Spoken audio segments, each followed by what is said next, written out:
There's a woman who walks into a room and says nothing, and somehow everyone straightens up a little. There's a man who never mentions his job, his car, or his watch, and yet you leave the conversation thinking he must be somebody. It's not the clothes, it's not the accent, it's not even the money. Class is quieter than that, and stranger than that. It's a set of tiny, almost invisible behaviors that your brain picks up on before your conscious mind even notices what happened. Today, I'm going to show you 6 of them. Once you see them, you won't be able to unsee them. In others, and hopefully, in yourself. Most people assume that sophistication is something you buy. A tailored jacket, a nice watch, the right restaurant, and sure, those things exist. But here's something interesting.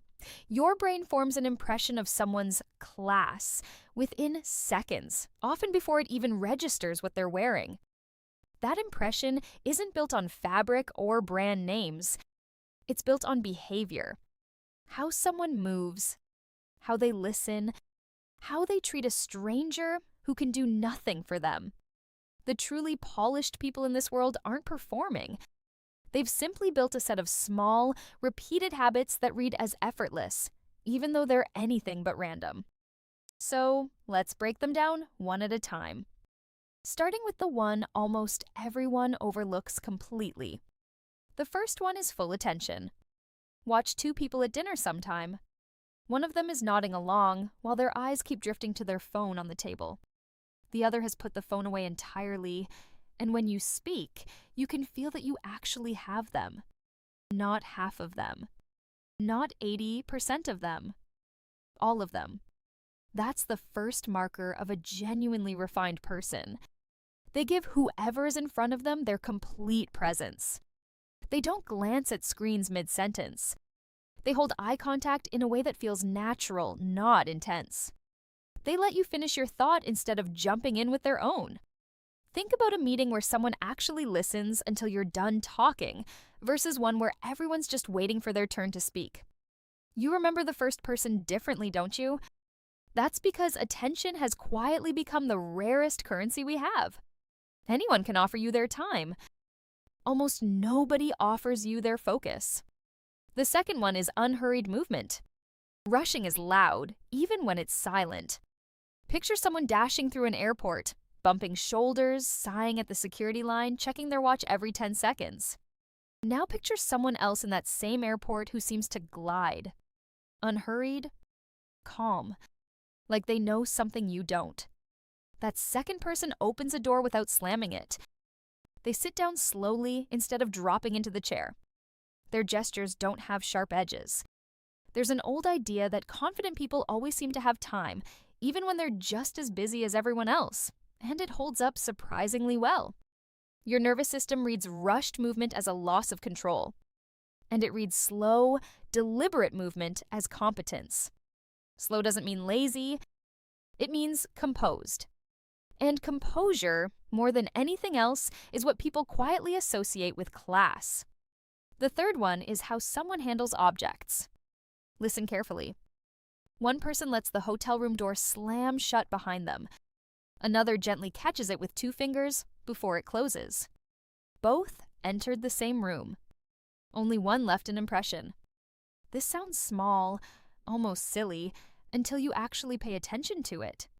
Someone who sets a glass down gently instead of clinking it against the table. Someone who pushes a chair back in without thinking about it. Someone who closes a book carefully instead of tossing it aside.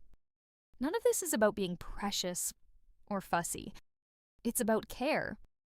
The way you treat a $2 pen often mirrors the way you treat everything else in your life. Your relationships, your commitments, your word.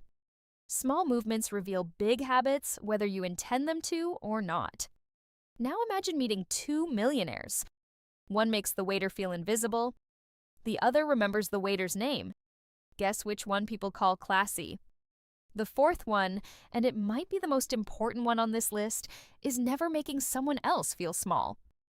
It's also the easiest one to get wrong. Real class doesn't need to prove superiority. It doesn't correct people constantly. It doesn't reach for sarcasm just to get a laugh at someone else's expense. And it treats the waiter exactly the same way it treats the CEO. Watch how someone behaves toward a person who technically can't help them.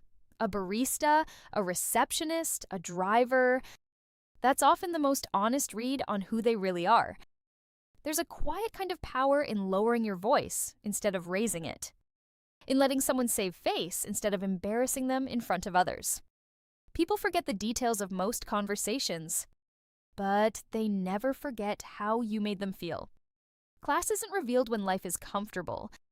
It's revealed in the moments nobody thinks matter.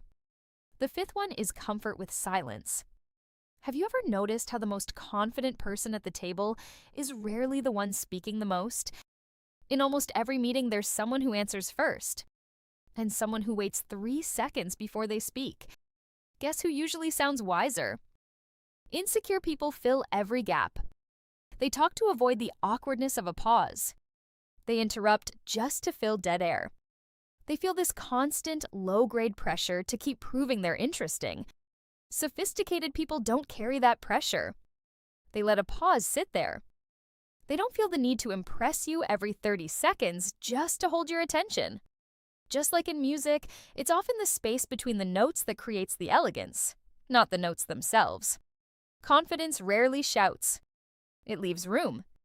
The sixth one is finishing every interaction gracefully. This is the one most people never think about. And it might matter more than all the others combined. Think about how a party ends, how a phone call wraps up, how someone checks out of a hotel, how a meeting closes. Do they vanish abruptly? Or do they take those final 10 seconds to say thank you, to say goodbye properly, to leave things a little more orderly than they found them? There's a reason this happens. Psychologists have a name for it. We tend to remember the ending of an experience far more vividly than the middle of it. So someone who exits a room calmly, who genuinely thanks the host, who doesn't just disappear without a word, that person leaves behind a feeling, not just a memory of an event. And feelings are what stick. Now here's where all 6 of these connect. On the surface, they look like 6 completely unrelated habits. Attention, pace, care with objects, kindness to strangers, comfort with silence, graceful endings. But underneath, they're all expressions of exactly one quality: intentionality.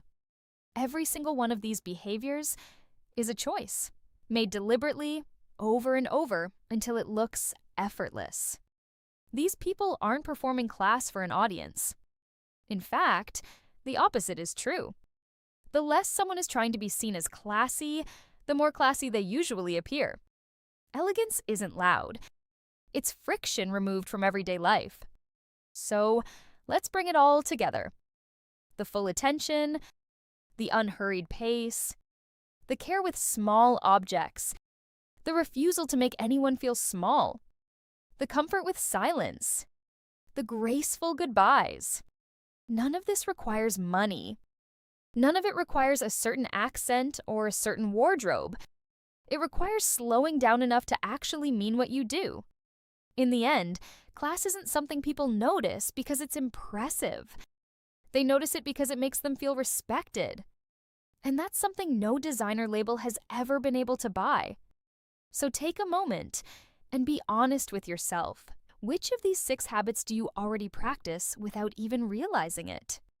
And which one are you going to start working on today? If this resonated with you, let us know in the comments which gesture surprised you the most. And if you want more of this, don't forget to like, subscribe, and we'll see you in the next one.